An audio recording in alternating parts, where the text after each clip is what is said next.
Fankolau Channel melaporkan dari Karawang, mantan Sekjen PKB Lukman Edy menggugat hasil muktamar ke-6 PKB yang digelar di Bali. Lukman melayangkan gugatan itu ke Kementerian Hukum dan HAM, Kemenkumham. Sebagaimana diketahui, hasil muktamar ke-6 PKB di Bali tempo hari menetapkan kembali Muhaimin Iskandar atau Cak Imin sebagai Ketua Umum.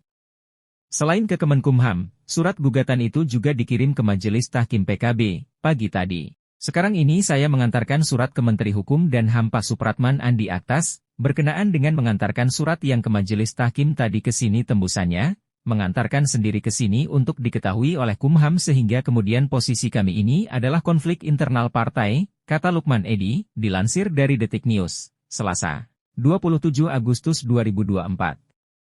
Lukman melanjutkan, ketika terjadi konflik internal, status quo tidak boleh ada yang mengambil keputusan strategis atau inkrah atas nama partai. Dia meminta yang berkonflik menuntaskan dulu konfliknya. Iya, di-hold dulu, kami minta di-hold sampai ada keputusan yang berkekuatan tetap, inkrah, kata dia. Ini masuk wilayah konflik internal partai yang penyelesaiannya diatur dalam Undang-Undang Partai Politik maupun Art PKB, dan ketika ini masuk konflik internal partai, maka masuk status quo dan ketika status quo tidak ada pihak manapun antara dua pihak yang berselisih ini boleh membuat kebijakan yang strategis atas nama partai sampai ada keputusan yang berkekuatan hukum tetap, jelasnya. Lukman mengungkap konflik internal yang dimaksud diantaranya, perselisihan yang berkenaan dengan kepengurusan, pelanggaran terhadap hak anggota, pemecatan anggota, dan atau pembekuan kepengurusan tanpa alasan yang jelas, penyalahgunaan kewenangan, pertanggungjawaban keuangan, keberatan terhadap keputusan partai, dan atau pelanggaran terhadap anggaran dasar dan anggaran rumah tangga partai. Kami menganggap muktamar yang baru selesai di Bali itu banyak menyalahi art dan menyalahi spirit dari partai politik. Kami menilai kenapa melanggar UU Parpol? Karena anti-demokrasi. Ketika aspirasi dibungkam, cabang-cabang yang punya pendapat lain dari Cak Imin dianggap dibekukan dan dianggap bertentangan dengan kebijakan partai. Prosedur selama muktamar juga banyak melangkahi art, jelas dia. Selanjutnya, Lukman mengeklaim mendapat mandat dari 315 pengurus cabang PKB dari total sebanyak 514. Untuk itu Lukman ingin mengembalikan PKB ke hitah 1998. Kami sudah mendata yang sudah memberikan mandat pada kami ada 315 cabang, terdiri dari 168 cabang yang dibekukan atau dipecat Cak Imin jelang muktamar, dan selebihnya adalah cabang-cabang yang punya komitmen dan menyatakan setuju dengan konsep, setuju dengan PKB kembali ke hitah tahun 98, ungkap dia. Buat muktamar tandingan. Lukman Edy menganggap muktamar ke-6 PKB di Bali banyak melakukan pelanggaran menurut art. Menurutnya, muktamar itu cacat prosedur. Kemudian, muktamar di Bali yang sesat sehingga kami menganggap perlu dilakukan muktamar kembali yang sebenarnya, yang sesuai dengan anggaran dasar dan rumah tangga, dan sesuai dengan Undang-Undang No Februari 2011 tentang partai politik, ucapnya. Balik kembali kepada art PKB yang pertama tahun 98. Kan sebelumnya sudah saya sampaikan juga bahwa kepemimpinan Cak itu sentralistik. Kepemimpinan Cak Imin melanggar spirit pembentukan PKB, di mana Dewan Syuro itu dikurangi secara signifikan kewenangan-kewenangannya, imbuh dia. Lukman menyatakan Dewan Syuro merupakan mandatory atau dianggap pemimpin tertinggi PKB. Namun, menurut dia, Cak Imin justru memberangusnya dalam 5 tahun terakhir. Lantas, Lukman mengatakan ada sejumlah nama yang patut diperhitungkan untuk menggantikan Cak Imin. Nama-nama itu selanjutnya akan dibawa ke muktamar yang rencananya bakal digelar pada 2 hingga 3 September 2024 di Jakarta. Tokoh-tokohnya banyak tokoh-tokoh terbaik PKB, tokoh-tokoh terbaik NU, baik yang sudah beredar selama ini misalnya ada Ibu Khofifah, Yeni Wahid, Syaifullah Yusuf, Karding. Di fraksinya Cak Imin misalnya Halim Iskandar bisa Jazilul Fawaid, Hanif Dakiri. Dari Ida Fauziah banyak sekali anak-anak muda, ada Adung Gusti, jelas dia. Menurut dia, nama-nama itu merupakan kader yang punya kemampuan mumpuni memimpin partai. Untuk itu, muktamar bakal digelar. Jauh sebelumnya tapi kita akan konsultasi yang intensif dengan PBNU, karena gini, kami punya rencana, muktamar yang akan kita buat, dibuka oleh PBNU nanti ditutup oleh Presiden, katanya.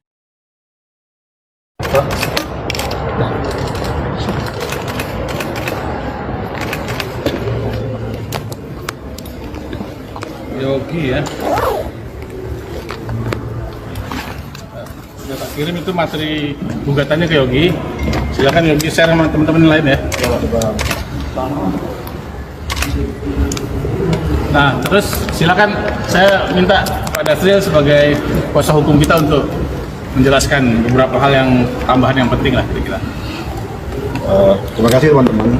Kedatangan kami tadi ke Kementerian Hukum dan HAM ini adalah pertama menyampaikan bahwa di internal PKB ada konflik, dan konflik internal PKB itu sehubungan dengan penyelenggaraan dan adanya hasil muktamar Bali yang baru selesai, dan itu secara aturan internal PKB di anggaran dasar, anggaran rumah tangga dan peraturan partai serta di undang-undang partai politik, mekanisme penyelesaian masalah internal partai itu melalui mahkamah partai.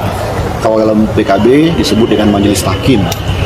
Hari ini permasalahan itu telah disampaikan kepada majelis tahkim DPP Partai PKB, sehingga semoga dalam waktu segera majelis tahkim bisa memeriksa, bisa memutus permasalahan internal partai PKB tersebut dengan tentu berdasarkan hukum dan berdasarkan keadilan.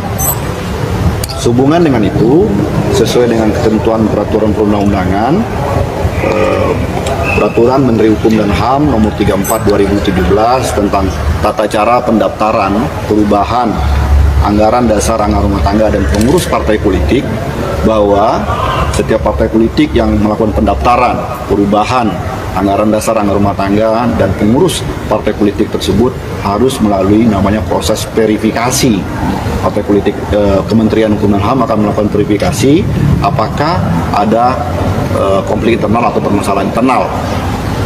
Jika tidak ada permasalahan internal, maka Kementerian Hukum dan HAM akan memberikan hak akses untuk melakukan pemberian data sesuai dengan formulir atau form yang didukung oleh Kementerian Hukum dan HAM untuk diisi dan disampaikan kepada Kementerian Hukum dan HAM.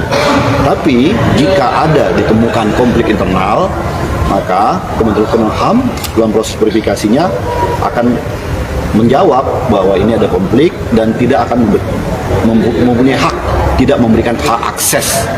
Nah, jadi kepentingan kami sini sebagai pihak yang ada konflik internal di PKB, dalam hal ini Pak Ruman Edi dan Pak Amrizal, menyampaikan ada konflik internal tersebut. Oleh karena itu mohon melakukan Kementerian Hukum dan HAM menolak adanya perubahan, baik itu anggaran dasar, anggaran rumah tangga maupun pengurus partai PKB hasil muktamar Bali ini, sampai dengan selesainya konflik internal ini yang bisa diselesaikan melalui majelis tahkim atau nanti sampai ke ranah hukum perdata maupun hukum tata usaha negara melalui yang telah berkekuatan hukum tetap. Jadi untuk tidak terjadinya permasalahan di kemudian hari, adanya pengesahan atau tentang perubahan anggaran dasar rumah tangga dan pengurus tersebut, diminta kepada pemerintah melalui Kementerian Hukum dan HAM untuk mendengar para pihak, mendengar pihak-pihak yang berkonflik sehingga diberikan kesempatan yang sama di depan hukum, apakah benar, mana yang benar dan mana yang sebenar-benarnya menjadi kepengurusan DPP PKB yang sah menurut hukum, apakah nanti melalui hasil muktamar Bali atau hasil muktamar yang lainnya. Jadi itu maksud dan tujuan kedatangan Pak Umanedi dan Rizal yang kami dampingi pada hari ini. Pak, berarti setelah permohonan ini apakah ada proses permintaan klarifikasi dari kedua belah pihak gitu? Apa setelah ini apa sih Pak mekanismenya?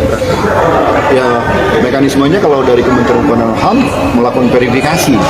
Verifikasi, pertanyaannya apakah ada permasalahan internal atau konflik internal di PKB? Jawabannya ada. Kalau jawabannya ada, maka sesuai dengan peraturan perundang-undangan, Kementerian Hukum dan HAM tidak memberikan hak akses untuk perubahan anggaran dasar, anggaran rumah tangga dan kepengurusan partai PKB. Berarti pihak PKB Caiminnya dalam tanda kutip apakah dia akan dimintai klarifikasi juga gitu sama Kemenkumham? Kalau dianggap perlu, pihak-pihak ini pasti akan dimintain klarifikasi. Namanya apa? Ya pasti dimintain klarifikasi karena kan di dalam konflik internal PKB kan ada yang disebut dengan pengadu atau pemohon, dan ada teradu atau termohonnya. Pengadunya dalam ini Pak Lukman Edi sebagai anggota PKB dan Pak Amrizal, dan teradunya adalah DPP PKB pemimpinan Pak Muhaimin Iskandar. Pak, berarti kalau hasil muktamar yang Bali di hold ya gitu, sementara muktamar dari pihaknya Bapak belum dilaksanakan gitu, berarti ada semacam kekosongan kepemimpinan ya gitu ya, atau bagaimana? Ya, ini kan sampai adanya sebuah kepastian kepengurusan mana yang sampai ada kepastian selesainya konflik internal itu, maka sebagai organisasi partai politik harus menghormati itu. Harus menghormati itu karena kita sebagai contoh atau presiden yang sudah pernah terjadi seperti itu adalah mungkin partai P3 dan bahkan juga partai Golkar, dan ini semuanya itu diselesaikan dulu secara internal melalui mekanisme di internal partainya, mahkamah partainya, dan kalau tidak selesai dengan internal ya ke eksternal, ke lembaga peradilan pihak ketiga, baik itu peradilan perdata maupun peradilan tata usaha negara ketika ada nanti keputusan tata usaha negaranya. Kalau belum ada tanda tangan nih Caimin di pilkada ini nanti berarti nggak valid juga atau gimana? Kalau penilaiannya kami serahkan kepada wasitnya pemilu atau pilkada nantinya, KPU menilai, kan tentu akan dicek masa berlaku kepengurusan Caimin, kan seperti itu. Jadi kami menyatakan apakah berlaku atau tidak berlaku itu ada ranahnya KPU. Pak, selama status quo ini berarti tidak boleh mengambil kebijakan strategis ya pihak manapun. Kalau status quo maknanya kan begitu, sebelum adanya terselesainya konflik internal ini ya harus saling menjaga, saling menghormati dari pihak-pihak ini bahwa ini harus terselesaikan dulu, karena kalau tidak begitu takutnya, khawatirnya akan menimbulkan kerugian pada pihak ketiga. Contohnya kalau dalam pilkada mungkin para calon kepala daerah, kalau dilakukan tindakan, tahu ketika dilakukan verifikasi oleh penyelenggara nanti KPU, KPUD, kalau penilaian tidak valid, ya kan ada pihak ketiga yang dirugikan. Ketika ada pihak ketiga yang dirugikan, itu menjadikan masalah hukum. Berarti selama belum ada kekuatan hukum tetap terkait pihak mana yang dinyatakan sah kepengurusannya, mereka nggak legitimate untuk mendaftarkan calon kepala daerah ke KPU dong, Pak? Tafsir itu akan ditafsirkan oleh penyelenggara. Gitu. Tapi dari kami bahwa kami sampaikan hari ini ada konflik internal, dan konflik internal ini harus diselesaikan karena itu jelas diatur dalam Undang-Undang Partai Politik, Undang-Undang Nomor 2 2011, dan juga anggaran dasar dan anggaran rumah tangga PKB. Tapi kalau dari PKB ini menyasar sampai ke status quo ini, disasar sampai ke pilkada atau cuma di internal aja? Atau di pilkada ya udah nggak apa-apa, yang itu legal, yang internalnya yang nggak legal, atau seperti apa sih? Kalau pandangan hukum, saya pandangannya pandangan hukum ya. Kalau pandangan hukumnya tentu sampai terselesaikan. Jadi tidak ada kita bisa batasi apakah sampai selesai pilkada atau sampai kapan, tapi sampai terselesaikan konflik internal. Dan sudah ada presidennya kan, teman-teman bisa lihat jejak digital ketika presiden partai P3 dan partai Golkar. Sampai selesai konflik internalnya. Jadi tidak memberikan ruang sampai tanggal berapa, sampai momen apa, tidak ada. Karena kebetulan saja mungkin hari ini kita menghadapi momen pilkada, tapi pilkada serentak, tapi bukan itu targetnya. Targetnya adalah pembenahan di PKB, targetnya bagaimana terjadi rekonsiliasi di PKB, bagaimana terbentuknya kepengurusan yang sesuai dengan sejarah, sesuai dengan kitohnya PKB didirikan pada waktu itu. Pada waktu awal didirikan di 1998. Pak Lukman, ini kan di kepengurusan baru kan Wapres juga menjadi ketua Dewan Syuro gitu. Ini menurut Pak Lukman, muktamar PKB di Bali kemarin benar-benar sesat atau gimana gitu tadi kan bahasanya? Iya, penilaian kami seperti itu. Banyak sekali aturan-aturan yang dilanggar, banyak sekali prosedur-prosedur yang dilanggar. Kemudian karena banyak yang dilanggar, ADART dilanggar, prosedur dilanggar, spirit undang-undang politik, partai politik dilanggar, maka kemudian kami menganggap produk dari Muktamar Bali itu cacat hukum, gitu. Kira itu. Apa sih Meskipun yang Wapres dilanggar itu boleh didetailkan? Itu sudah saya kirim. Saya kirim filenya. Pak Lukman, meskipun Ya. Wapres sudah bergabung di kepengurusan baru gitu dan menambah kekuatan Caimin. Ya belum tentu Pak Wapresnya mau juga ya. Belum tentu itu kan belum final ya. Caimin belum mengumumkan susunan pengurus secara lengkap ya. Ingat loh, dulu waktu tahun konflik Parung ya dan Ancol ya, Parung itu Dewan Suronya Gus Dur, Ancol juga Dewan Suronya Gus Dur. Nah, bisa jadi terjadi seperti itu ya. Makanya belum bisa kita nyatakan ini soal siapa yang menjadi apa, siapa yang berpengaruh terhadap apa ya, itu belum bisa kita simpulkan itu. Ingat ya, konflik PKB tahun berapa itu? Parung Ancol? 2008 ya.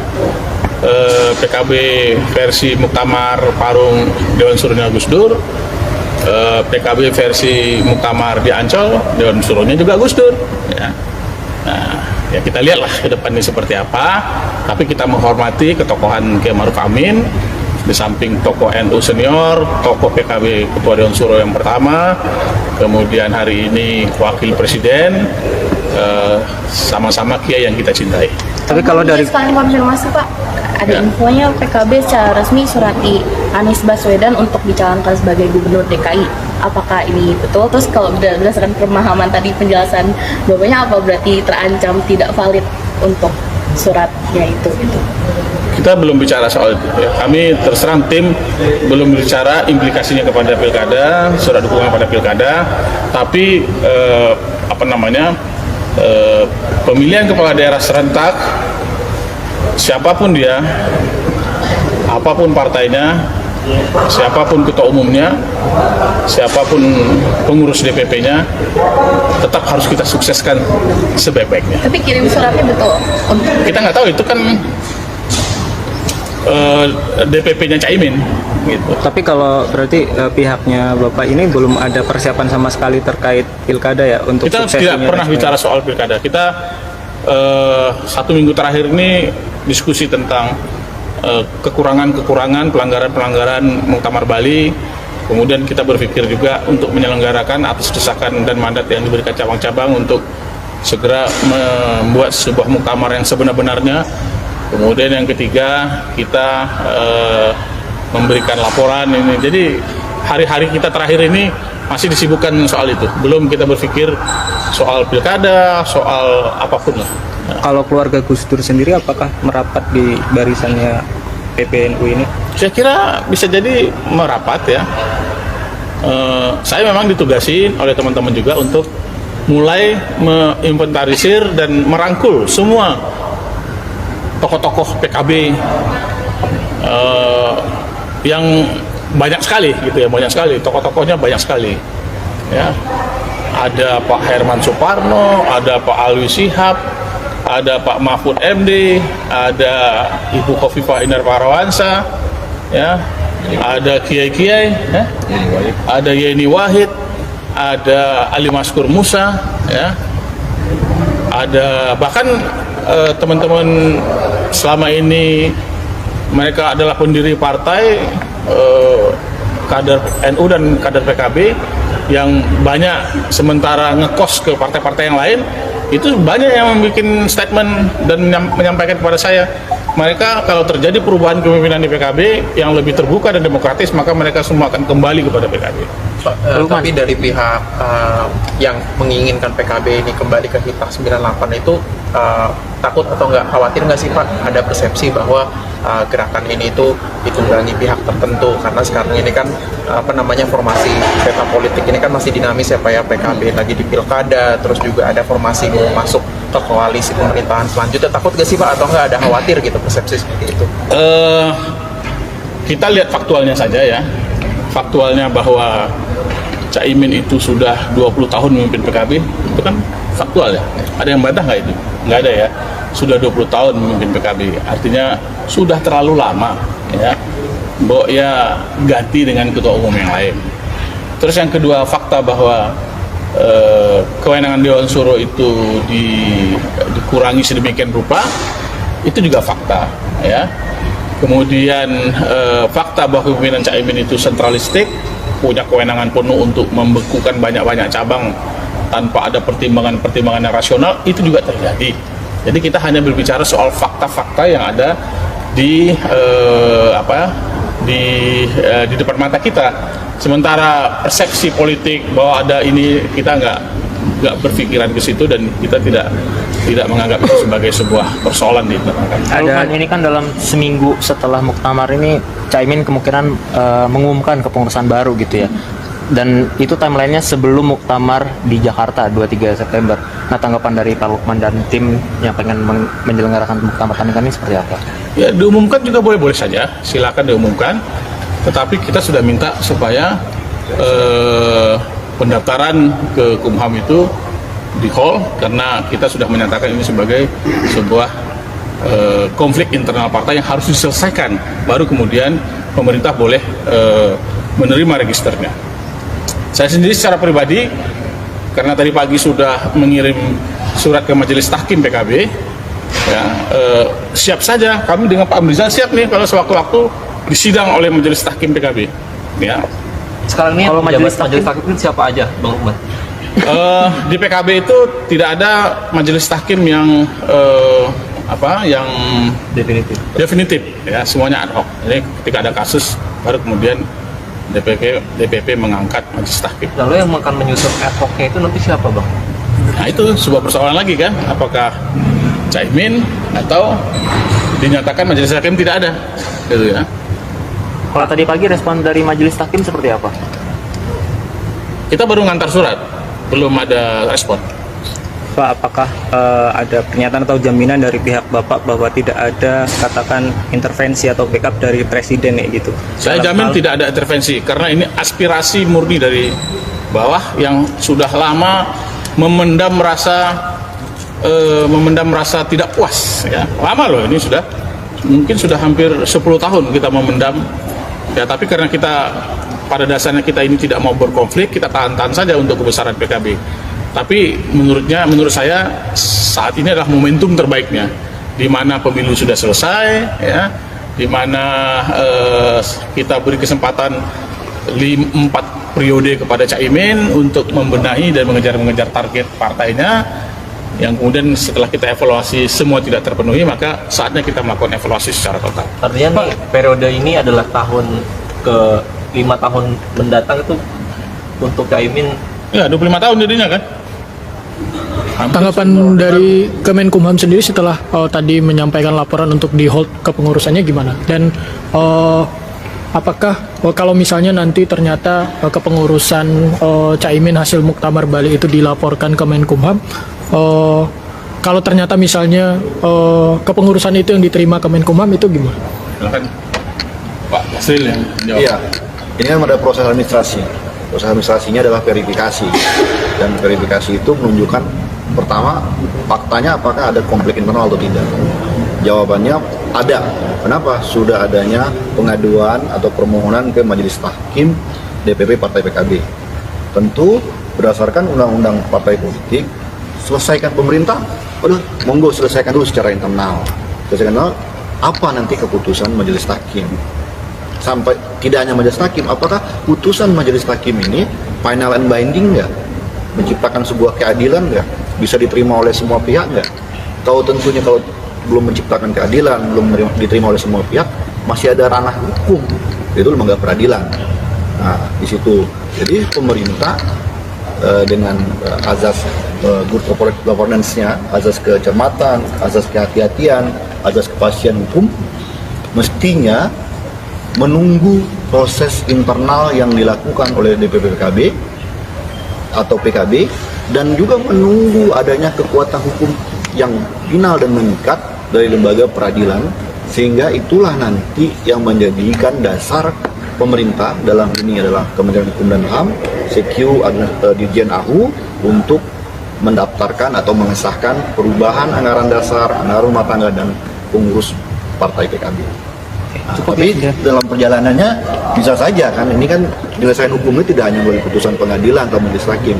Kalau terjadi islah, terjadi perdamaian oleh pihak-pihak tertentu yang sedang berkonflik, ini bisa saja berhenti di tengah jalan, berislah, mengakomodir, mungkin ya saya nggak mau berandai-andai lah ya, tapi sebagai misalnya ada muktamar bersama atau ada mengakomodir di kepengurusan saya nggak tahu apapun yang akan terjadi, tapi ketika ada islah dan dinyatakan itu ada sebuah titik kesepakatan, kebersamaan, musyawarah dan mufakat, yaitu mengakhiri, dan setelah itu berakhir, konflik internal itu berakhir, barulah Kementerian Hukum dan HAM dalam ini pemerintah memberikan hak akses perubahan yang disebutkan tadi itu.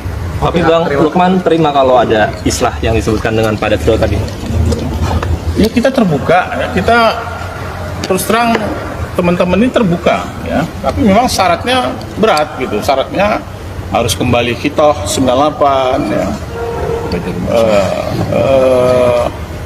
Ya intinya itu kembali Hitoh 98 itu yang menjadi menjadi crucial point, ya. Amanah dari PBNU itu di situ, ya.